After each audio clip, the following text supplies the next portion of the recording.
ഞാനിന്ന് വന്നിരിക്കുന്നത് വെജിറ്റേറിയൻസിനൊക്കെ നന്നായിട്ട് ഇഷ്ടപ്പെടുന്ന ഒരു കറിയുടെ റെസിപ്പി ആയിട്ടാണ്. ഇത് ശീമച്ചക്ക അല്ലെങ്കിൽ കടച്ചക്ക എന്നൊക്കെ പറയുന്ന ആ ചക്ക ഉപയോഗിച്ച് ഇറച്ചിക്കറിയുടെ അതേ മസാലകളൊക്കെ ഉപയോഗിച്ച് ഉലർത്തിയെടുത്ത ഒരു കറിയാണിത്.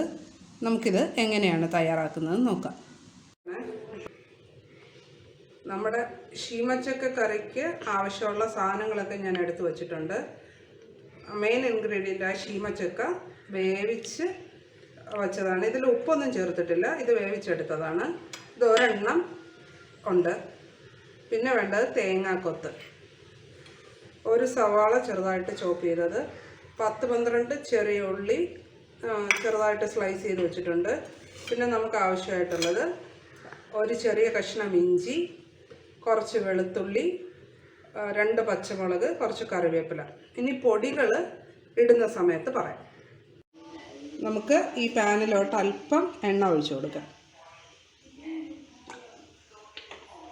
ഒരു 3 ടേബിൾ സ്പൂണിൽ കൂടുതൽ എണ്ണ ഞാൻ ഒഴിച്ചിട്ടുണ്ട്.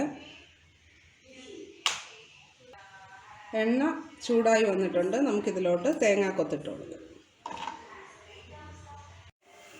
നമ്മുടെ തേങ്ങയൊക്കെ ഒന്ന് മൂത്ത് വന്നിട്ടുണ്ട്. നമുക്കിതിലോട്ട് ഇഞ്ചി, വെളുത്തുള്ളി,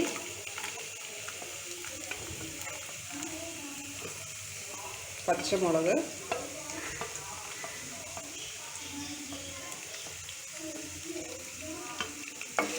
ഇതെല്ലാമായിട്ടൊന്ന് നന്നായിട്ട് വഴറ്റി കൊടുക്കാം.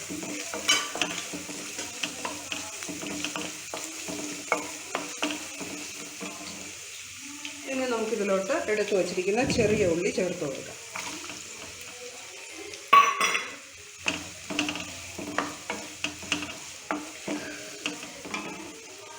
ഇനി ഇതിലോട്ട് പകുതി സവാള ചേർത്ത് കൊടുക്കാം. കുറച്ച് ഞാൻ മാറ്റി വയ്ക്കുകയാണ്.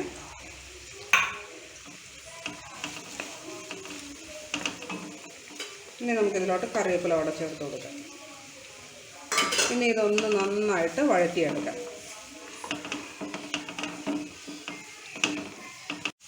നമ്മുടെ സവാളയൊക്കെ നന്നായിട്ട് വഴന്നു വന്നിട്ടുണ്ട്. ഇനി നമുക്ക് നമ്മളെ വേവിച്ച് വെച്ച കടച്ചക്ക ഇതിലോട്ട് ചേർത്ത് കൊടുക്കാം. ഇനി നമുക്കിതിലോട്ട് കുറച്ച് മഞ്ഞൾപ്പൊടി ചേർത്ത് കൊടുക്കാം. 1/2 ടീസ്പൂണോളം മഞ്ഞൾപ്പൊടി ഇട്ടിട്ടുണ്ട്.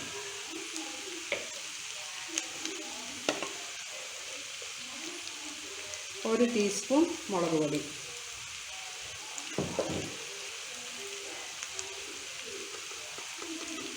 ഒരു ടീസ്പൂൺ മല്ലിപ്പൊടി,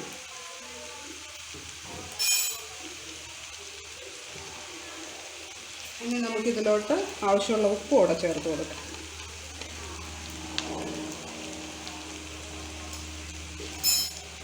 ഇനി ഇതെല്ലാം നന്നായിട്ട് ഒന്നുകൂടെ വഴറ്റി കൊടുക്കാം.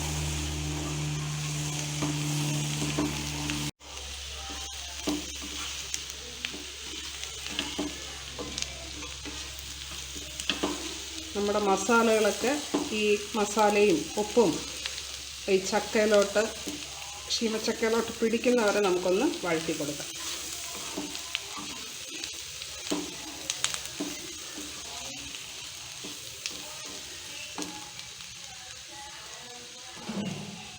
ഇനി നമുക്കിതിലോട്ട് ഒരല്പം വെള്ളം, ഏകദേശം ഒരു 1/4 കപ്പ് വെള്ളം കൂടെ ചേർത്ത് ഇതൊന്ന് ഇളക്കി കൊടുക്കാം.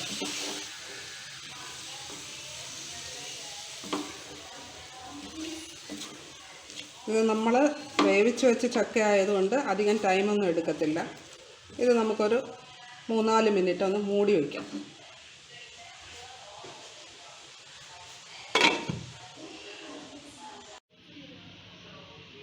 നമ്മളിത് മൂടി വെച്ചിട്ട് ഒരു 3-4 മിനിറ്റ് കഴിഞ്ഞിട്ടുണ്ട്.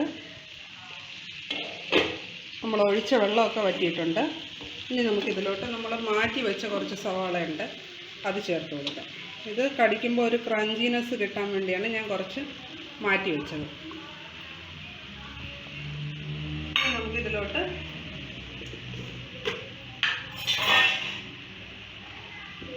ഒരു 1/2 ടീസ്പൂണോളം ഗരം മസാല പൊടി കൂടെ ചേർത്ത് കൊടുക്കാം.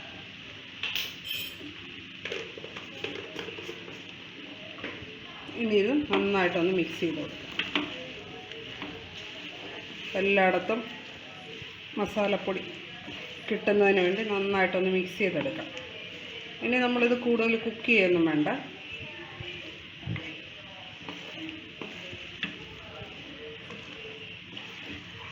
നമ്മുടെ ശീമച്ചക്ക കറി റെഡി ആയിട്ടുണ്ട്. നമുക്കിനി ഫ്ലെയിം ഓഫ് ചെയ്യാം.